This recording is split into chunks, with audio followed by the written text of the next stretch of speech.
ਵਾਹਿਗੁਰੂ ਜੀ ਕਾ ਖਾਲਸਾ ਸ੍ਰੀ ਵਾਹਿਗੁਰੂ ਜੀ ਕੀ ਫਤਿਹ। ਅਸੀਂ ਅੱਜ ਆਪਣੇ ਦਰਸ਼ਕਾਂ ਨੂੰ ਸ੍ਰੀ ਗੁਰੂ ਮਹਾਰਾਜ ਜੀ ਦੇ ਇੱਕ ਪਾਵਨ ਸਰੂਪ ਦੇ ਦਰਸ਼ਨ ਕਰਵਾਉਣ ਜਾ ਰਹੇ ਹਾਂ, ਜੋ ਕਾਫੀ ਪੁਰਾਤਨ ਹੈ ਔਰ ਵ੍ਰਿੱਧ ਅਵਸਥਾ ਦੇ ਵਿੱਚ ਸੀ।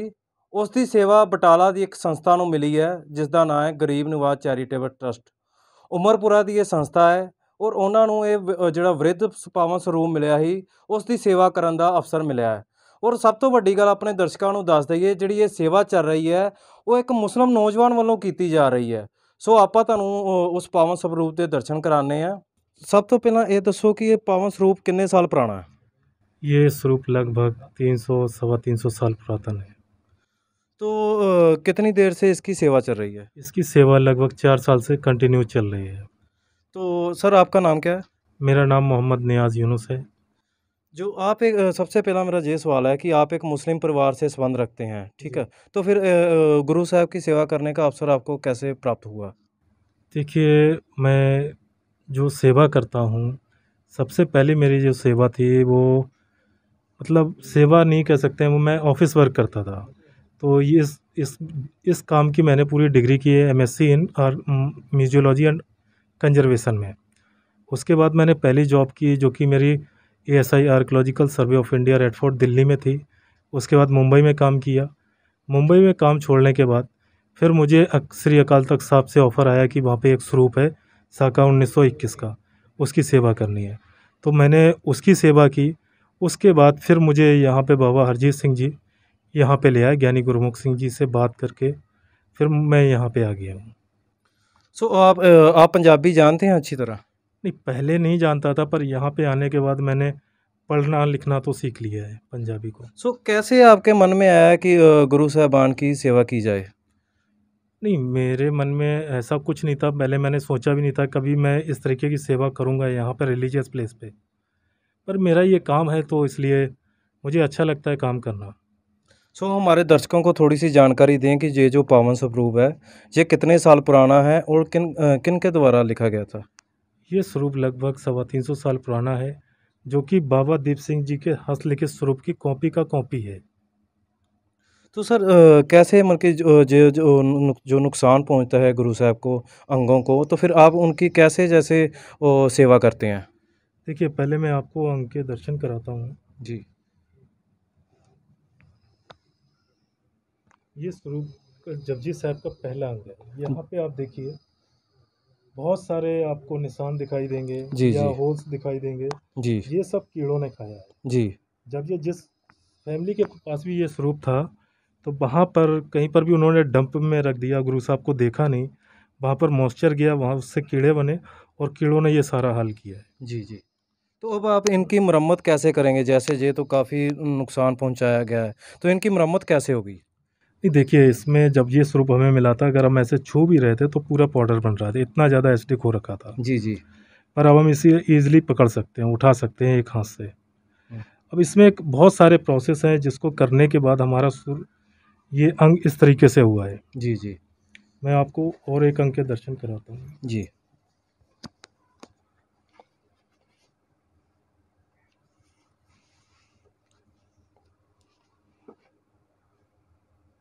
ये इसी स्वरूप का अंग है, जो जी। कि खाली 2-3 अंग छोड़ दिए जाते थे। इसमें 1-2 विशेषता है, जैसे कि आप यहाँ पे स्वास्तिक का निशान देख सकते हैं। जी जी इसकी हमने लगभग 50% सेवा की है। जी। और अभी आपको यहाँ पे कुछ काम हुआ है या कैसा है, कुछ दिखाई दे रहा है या उस तरीके का अंग पता चल रहा है? नहीं, अभी तो नहीं चल रहा। अभी नहीं चल रहा है। और आप जब रैकिंग लाइट में देखेंगे तब आपको दिखाई देगा जी कि कहाँ कहाँ पे काम हुआ है।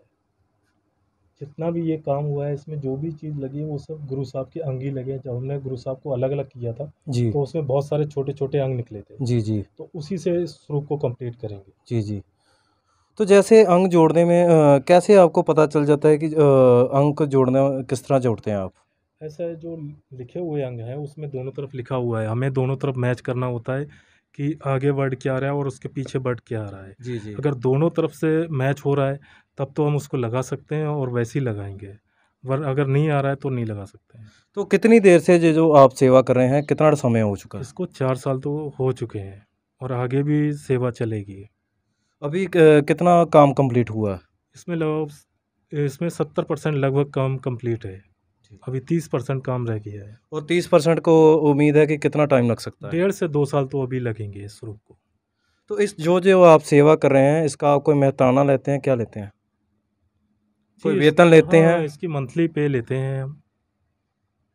ਜੀ ਜੀ ਤੁਸੀਂ ਦੇਖ ਸਕਦੇ ਹੋ ਕਿ ਗੁਰੂ ਸਾਹਿਬ ਜੀ ਦੇ ਅੰਗਾਂ ਦੀ ਜਿਹੜੀ ਹੈ ਸੇਵਾ ਬਟਾਲਾ ਦੇ ਵਿਖੇ ਚੱਲ ਰਹੀ ਹੈ ਔਰ ਜਿਹੜੇ ਇੱਕ ਮੁਸਲਮਾਨ ਨੌਜਵਾਨ ਹੈ ਉਹ ਇਹ ਸੇਵਾ ਨਿਭਾ ਰਿਹਾ। ਪਿਛਲੇ ਕਰੀਬ 4 ਸਾਲ ਤੋਂ ਇਹ ਸੇਵਾ ਚੱਲ ਰਹੀ ਹੈ ਔਰ ਉਸ ਦੇ ਅਕੋਰਡਿੰਗ ਲਗਭਗ 1.5 ਤੋਂ 2 ਸਾਲ ਦਾ ਸਮੇਂ ਹੋਰ ਵੀ ਲੱਗ ਸਕਦਾ ਹੈ। ਗਰੀਬ ਨਵਾਜ਼ ਚੈਰੀਟੇਬਲ ਟਰਸਟ ਉਮਰਪੁਰਾ ਦੇ ਬਾਬਾ ਹਰਜੀਤ ਸਿੰਘ ਜੀ ਨਾਲ ਵੀ ਆਪਾਂ ਗੱਲਬਾਤ ਕਰਾਂਗੇ ਕਿ ਕਿਸ ਤਰ੍ਹਾਂ ਉਹਨਾਂ ਨੂੰ ਇਹ ਗੁਰੂ ਮਹਾਰਾਜ ਜੀ ਦਾ ਸਰੂਪ ਮਿਲਿਆ ਔਰ ਕਿਸ ਤਰ੍ਹਾਂ ਉਹ ਡਾਕਟਰ ਨਿਆਜ਼ੀ ਦੇ ਨਾਲ ਉਹਨਾਂ ਦਾ ਸੰਪਰਕ ਹੋਇਆ। ਆਓ ਆਪਾਂ ਗੱਲਬਾਤ ਕਰਦੇ ਹਾਂ ਬਾਬਾ ਹਰਜੀਤ ਸਿੰਘ ਜੀ ਨਾਲ। ਵਾਹਿਗੁਰੂ ਜੀ ਕਾ ਖਾਲਸਾ ਵਾਹਿਗੁਰੂ ਜੀ ਕੀ ਫਤਿਹ। ਇਹ ਸਰੂਪ ਸਤਿਗੁਰੂ ਸ੍ਰੀ ਗੁਰੂ ਗ੍ਰੰਥ ਸਾਹਿਬ ਮਹਾਰਾਜ ਸੱਚੇ ਪਾਤਸ਼ਾਹ ਦਾ ਸਰੂਪ ਜਿਹੜਾ ਜੀ ਜਦੋਂ 47 ਦੀ ਵੰਡ ਹੁੰਦੀ ਹੈ ਨਾ 1947 ਸਿੰਧੀ ਪਰਿਵਾਰ ਵੀ ਬਾਣੀ ਪੜ੍ਹਦੇ ਨੇ, ਗੁਰੂ ਗ੍ਰੰਥ ਸਾਹਿਬ ਨੂੰ ਬਹੁਤ ਸ਼ਰਧਾ ਤੇ ਭਾਵਨਾ ਨਾਲ ਮੰਨਦੇ ਨੇ। ਉਸ ਵਕਤ ਇਹ ਭੋਜ ਪੱਤਰ ਹੈ ਗੁਰੂ ਗ੍ਰੰਥ ਸਾਹਿਬ ਦਾ ਸਰੂਪ ਤੇ ਪਾਕਿਸਤਾਨ ਤੋਂ ਇਹ ਦਿੱਲੀ ਵਿਖੇ ਆ ਕੇ ਉਹਨਾਂ ਨੇ ਆਪਣਾ ਡੇਰਾ ਕੀਤਾ। ਉਹਨਾਂ ਦੇ ਵੱਡੇ ਵਡੇਰੇ ਵੀ ਗੁਰੂ ਗ੍ਰੰਥ ਸਾਹਿਬ ਦੀ ਇਸੇ ਸਰੂਪ ਨੂੰ ਮਤਲਬ ਕਿ ਬੜਾ ਪਿਆਰ ਕਰਦੇ ਸੀ, ਬਾਣੀ ਪੜ੍ਹਦੇ ਸੀਗੇ। ਬਜ਼ੁਰਗ ਚੜ੍ਹਾਈ ਕਰਦੇ ਗਏ, ਗਾਂ ਨੌਜਵਾਨ ਪੀੜ੍ਹੀ ਆ ਗਈ, ਉਹਨਾਂ ਨੇ ਆਪਣੇ ਆਪ ਨੂੰ ਸੈਟਲ ਕਰਨ ਦੀ ਕੋਸ਼ਿਸ਼ ਕੀਤੀ, ਉਹ ਅਮਰੀਕਾ ਸੈੱਟ ਹੋ ਗਏ। ਇਹ ਜਿਹੜਾ ਸਰੂਪ ਸੀ ਡੰਪ ਸੀਗਾ ਜਿੱਥੇ ਕਮਰਾ ਬਣਿਆ ਸੀਗਾ, ਇਹ ਭੋਜ ਪੱਤਰ ਨੂੰ ਜਲਦੀ ਤੋਂ ਜਲਦੀ ਟੈਗ ਕਰ ਦਿੱਤਾ ਕੀੜਿਆਂ ਨੇ ਵੀ ਅਤੇ ਸਲਾਬ ਨੇ ਵੀ। ਸਾਡੇ ਨਾਲ ਜਿਹੜੇ ਮਹਾਂਪੁਰਸ਼ ਅਮਰੀਕਾ 'ਚ ਸੀਗੇ ਉਹਨਾਂ ਨੇ ਸੰਪਰਕ ਉਦੋਂ ਬਣਾਇਆ ਕਿ ਜਦੋਂ ਬਹੁਤ ਪੰਜਾਬ 'ਚ ਦੌਰ ਚੱਲ ਪਿਆ, ਬਿਦਵੀਆਂ ਹੋਣ ਲੱਗ ਪਈਆਂ। ਉਸ ਵਕਤ ਸਾਡੇ ਨਾਲ ਸੰਪਰਕ ਕੀਤਾ ਕਿ ਬਾਬਾ ਜੀ ਵੀ ਤੁਸੀਂ ਇੱਕ ਸਰੂਪ ਦੀ ਸੇਵਾ ਕਰੋਗੇ। ਮੈਂ ਜੀ ਅਸੀਂ ਸੇਵਾਦਾਰਾਂ ਦੀ ਸੇਵਾ ਕਰਾਂਗੇ। ਉਸ ਵਕਤ ਧੰਨ ਗੁਰੂ ਗ੍ਰੰਥ ਸਾਹਿਬ ਸੱਚੇ ਪਾਤਸ਼ਾਹ ਜੀ ਦਾ ਸਰੂਪ ਦੇ ਬਾਰੇ ਸਾਨੂੰ ਐਡਰੈਸ ਉਹਨਾਂ ਨੇ ਜਿਹੜਾ ਦਿੱਤਾ ਉਹ ਹੋਰ ਕਿਸੇ ਪਲੇਸ ਦਾ ਦਿੱਤਾ ਦਿੱਲੀ ਦੇ ਵਿੱਚ। ਸਾਡੇ 6 ਸਿੰਘ ਗਏ, ਪਾਲਕੀ ਸਾਹਿਬ ਲੈ ਕੇ ਗਏ, ਉਹਨਾਂ ਦੇ ਵੀ 6 ਸਿੰਘ ਆਏ। ਇੱਕ ਗੱਡੀ 'ਚ ਸਤਿਗੁਰੂ ਜੀ ਦਾ ਅਗਲੀ ਸੀਟ 'ਤੇ ਚਾਦਰ ਲਾ ਕੇ ਸੁਭਾਏਮਾਨ ਸਰੂਪ ਸੀਗਾ। ਫਿਰ ਮਹਾਰਾਜ ਦਾ ਸਰੂਪ ਲਿਆਂਦਾ, ਉੱਥੇ ਉਹਨਾਂ ਨੇ ਸਾਨੂੰ ਸਰੂਪ ਫੜਾਇਆ। ਪਿਪਲੀ ਸਾਹਿਬ ਆ ਕੇ ਕੁਲਛੇਤਰ ਦੇ ਵਿੱਚ ਇਹ ਸਤਿਗੁਰੂ ਦਾ ਸਰੂਪ ਜਿਹੜਾ ਬਿਰਾਜਮਾਨ ਕੀਤਾ। ਸਾਡੇ ਵੱਡੇ ਮਹਾਂਪੁਰਸ਼ ਸੱਚਖੰਡ ਵਾਸੀ ਮਹਾਂਕਾਲ ਜਥੇਦਾਰ ਬਾਬਾ ਵਜ਼ੀਰ ਸਿੰਘ ਜੀ ਨੇ ਹੁਕਮਨਾਮਾ ਲੈਣਾ ਕੀਤਾ ਅਤੇ ਜਦੋਂ ਹੁਕਮਨਾਮਾ ਲੈਣ ਲੱਗੇ ਤਾਂ ਪਾਊਡਰ ਵਾਂਗੂ ਸਰੂਪ ਝੜ ਰਿਹਾ ਸੀਗਾ, ਬਿਲਕੁਲ ਅੰਗ ਝੜ ਰਹੇ ਸੀਗੇ। ਫਿਰ ਬਾਬਾ ਨਿਰਮਲ ਸਿੰਘ ਬਾਬਾ ਬੁੱਢਾ ਸਾਹਿਬ ਦੀ ਅੰਸ ਬੰਸ ਸੁਣ ਕੇ ਵੀ 9ਵੇਂ ਮਹੱਲੇ ਦੇ ਸ਼ਲੋਕ ਦੇ ਦਰਸ਼ਨ ਕਰਾਓ। ਬਾਬਾ ਜੀ ਕਹਿੰਦੇ ਸਰੂਪ ਬਹੁਤ ਜ਼ਿਆਦਾ ਬਿਰਧ ਹੈ ਵੀ ਸਾਡਾ ਦਿਲ ਜਿਹੜਾ ਬੜਾ ਡਰ ਰਿਹਾ ਅਤੇ ਉਹ ਦਰਦ ਹੋ ਰਿਹਾ ਸਾਨੂੰ ਵੀ ਨਹੀਂ ਇੱਦਾਂ ਨਹੀਂ ਕਰਨਾ। ਕਹਿੰਦੇ ਨਹੀਂ, ਤੁਸੀਂ ਗੁਰੂ ਸਾਹਿਬ ਦਾ ਹੁਕਮ ਮੰਨੋ ਅਤੇ ਦਰਸ਼ਨ ਕਰਾਓ। ਜੋ ਕੀਤੇ ਦਰਸ਼ਨ ਵਿੱਚੋਂ 9ਵੇਂ ਮਹੱਲੇ ਪਾਤਸ਼ਾਹ ਜੀ ਦੇ ਵਿੱਚੋਂ 10ਵੇਂ ਪਾਤਸ਼ਾਹ ਦੀ ਬਾਣੀ ਜਿਹੜਾ ਮਹੱਲਾ 10ਵਾਂ ਵੀ ਸੁਸ਼ੋਭਿਤ ਹੈ ਇਸ ਸਰੂਪ ਦੇ ਵਿੱਚ। 350 ਸਾਲ ਤੋਂ ਜ਼ਿਆਦਾ ਪੁਰਾਤਨ ਸਰੂਪ ਹੈ। ਬਾਬਾ ਦੀਪ ਸਿੰਘ ਦਾ ਤੀਸਰਾ ਉਤਾਰਾ ਸਰੂਪ ਹੈ। ਸੋ ਸੰਗਤ ਜੀ ਉਸ ਵਕਤ ਫਿਰ ਮਹਾਰਾਜ ਸਰੂਪ ਜਦੋਂ ਇੱਥੇ ਲਿਆਂਦਾ ਗਿਆ ਫਿਰ ਗੁਰੂ ਸਾਹਿਬ ਜੀ ਨੇ ਬੜੀ ਕੋਈ ਕਲਾ ਹੀ ਵਰਤਾਈ। ਸਾਡਾ ਭਰਾ ਬਿਮਾਰ ਹੋਇਆ ਕਿ ਡਾਕਟਰ ਨੂੰ ਮਿਲੇ, ਉਹ ਮਹਾਂਪੁਰਸ਼ ਵੱਡਿਆਂ ਦਾ ਸੰਤ ਗਿਆਨੀ ਕਰਤਾਰ ਸਿੰਘ ਖਾਲਸਾ ਭਿੰਡਰਾਲਿਆਂ ਦਾ ਵਿਦਿਆਰਥੀ ਸੀ। ਉਹਨਾਂ ਨੇ ਫਿਰ ਸਾਡੇ ਨਾਲ ਜਦੋਂ ਵਾਰਤਾਲਾਪ ਕੀਤੀ ਅਤੇ ਅਸੀਂ ਜਦੋਂ ਦਰਸ਼ਨ ਕਰਵਾਏ ਵੀਡੀਓ ਮੰਗਵਾ ਕੇ ਇੰਡੀਆ ਤੋਂ ਇੰਗਲੈਂਡ 'ਚ, ਅਤੇ ਫਿਰ ਉਹ ਭਾਵਕ ਹੋ ਗਏ। ਫਿਰ ਸਾਨੂੰ ਉਹਨਾਂ ਕਿਹਾ ਵੀ ਸੇਵਾ ਕਰਾਓ। ਅਸੀਂ ਫਿਰ ਅਕਾਲ ਤਖਤ ਸਾਹਿਬ ਸੰਪਰਕ ਕੀਤਾ ਇਹਨਾਂ ਡਾਕਟਰਾਂ ਦੇ ਨਾਲ, ਅਮਿਤ ਰਾਣਾ ਅਤੇ ਨਿਆਜ਼ ਜੀ ਦੇ ਨਾਲ। ਇਹਨਾਂ ਨੇ ਪਹਿਲੇ ਟ੍ਰੀਟਮੈਂਟ 'ਚ ਆ ਕੇ ਸਾਨੂੰ ਇਹ ਗੱਲ ਕਹੀ ਵੀ ਬਹੁਤ ਮੁੱਲਾ, ਬਹੁਤ ਪੁਰਾਤਨ ਸਰੂਪ ਹੈ, ਜੇ ਸੇਵਾ ਕਰੋਗੇ ਤਾਂ ਵੱਡੇ ਕਰਮ ਹੋਣਗੇ, ਤੁਹਾਡੇ ਚੰਗੇ ਭਾਗ ਹੋਣਗੇ। ਉਸ ਵਕਤ ਫਿਰ ਅਸੀਂ ਮਹਾਰਾਜ ਦੀ ਸੇਵਾ ਦੇ ਵਾਸਤੇ ਇਹ 5 ਟ੍ਰੀਟਮੈਂਟ ਜਿਹੜੇ ਸੀ ਇਹਦੇ ਵਾਸਤੇ ਹੋਏ। 5 ਤੋਂ ਬਾਅਦ ਜਾ ਕੇ 70 ਤੋਂ 80 ਲੱਖ ਰੁਪਏ ਦਾ ਇਹਨਾਂ ਨੇ ਜਿਹੜਾ ਸਾਨੂੰ ਬਜਟ ਦਿੱਤਾ। ਸੋ ਸੰਗਤ ਜੀ ਇਹ ਗੁਰੂ ਸਾਹਿਬ ਦੀ ਕਿਰਪਾ ਦੇ ਨਾਲ ਇਹ ਬਹੁਤ ਪੁਰਾਤਨ ਸਰੂਪ ਹੈ, ਇਹ ਬੜੀ ਜ਼ਰੂਰੀ ਹੈ ਇਹ ਸੇਵਾ ਸੰਭਾਲਣੀ। ਬਟਾਲਾ ਤੋਂ ਹਰਦੇਵ ਸਿੰਘ ਸੰਧੂ ਦੇ ਨਾਲ ਸਚਲੀਨ ਸਿੰਘ ਭਾਟੀਆ, ਅਜੀਤ ਵੈਬ ਟੀਵੀ। ਦੇਸ਼ ਦੁਨੀਆ ਦੀਆਂ ਤਾਜ਼ਾ ਖਬਰਾਂ ਦੇ ਲਈ ਹੁਣੇ ਪਲੇ ਸਟੋਰ ਤੋਂ ਡਾਊਨਲੋਡ ਕਰੋ ਪੰਜਾਬ ਦੀ ਆਵਾਜ਼ ਅਜੀਤ ਨਿਊਜ਼ ਐਪ। ਹੁਣ ਤੁਹਾਡਾ ਆਪਣਾ ਅਜੀਤ ਹਰ ਸੋਸ਼ਲ ਮੀਡੀਆ ਪਲੇਟਫਾਰਮ ਦੇ ਉੱਤੇ ਉਪਲਬਧ ਹੈ। ਫੇਸਬੁੱਕ ਦੇ ਉੱਤੇ ਹੁਣੇ ਲਾਈਕ ਤੇ ਫੋਲੋ ਕਰੋ ਅਜੀਤ ਦਾ ਅਫੀਸ਼ੀਅਲ ਪੇਜ ਡੇਲੀ ਅਜੀਤ, ਤੇ ਹਾਂ ਨਾਲ ਹੀ ਦੋਸਤਾਂ ਨੂੰ ਪੇਜ ਲਾਈਕ ਕਰਨ ਦੇ ਲਈ ਇਨਵਾਈਟ ਕਰਨਾ ਨਾ ਭੁੱਲਣਾ। ਇੰਨਾ ਹੀ ਨਹੀਂ, ਹਿੰਦੀ ਦੇ ਵਿੱਚ ਖਬਰਾਂ ਵਾਸਤੇ ਲਾਈਕ ਤੇ ਫੋਲੋ ਕਰੋ ਸਾਡਾ ਫੇਸਬੁੱਕ ਪੇਜ ਅਜੀਤ ਸਮਾਚਾਰ ਹਿੰਦੀ। YouTube ਦੇ ਉੱਤੇ ਵੀਡੀਓ ਖਬਰਾਂ ਦੇਖਣ ਦੇ ਲਈ ਹੁਣੇ ਸਬਸਕ੍ਰਾਈਬ ਕਰੋ ਅਜੀਤ ਦਾ official YouTube channel Ajit web TV. ਤੁਹਾਡਾ ਆਪਣਾ ਅਜੀਤ ਹੁਣ ਟਵਿੱਟਰ ਤੇ ਇੰਸਟਾਗ੍ਰਾਮ ਦੇ ਉੱਤੇ ਵੀ ਉਪਲਬਧ ਹੈ।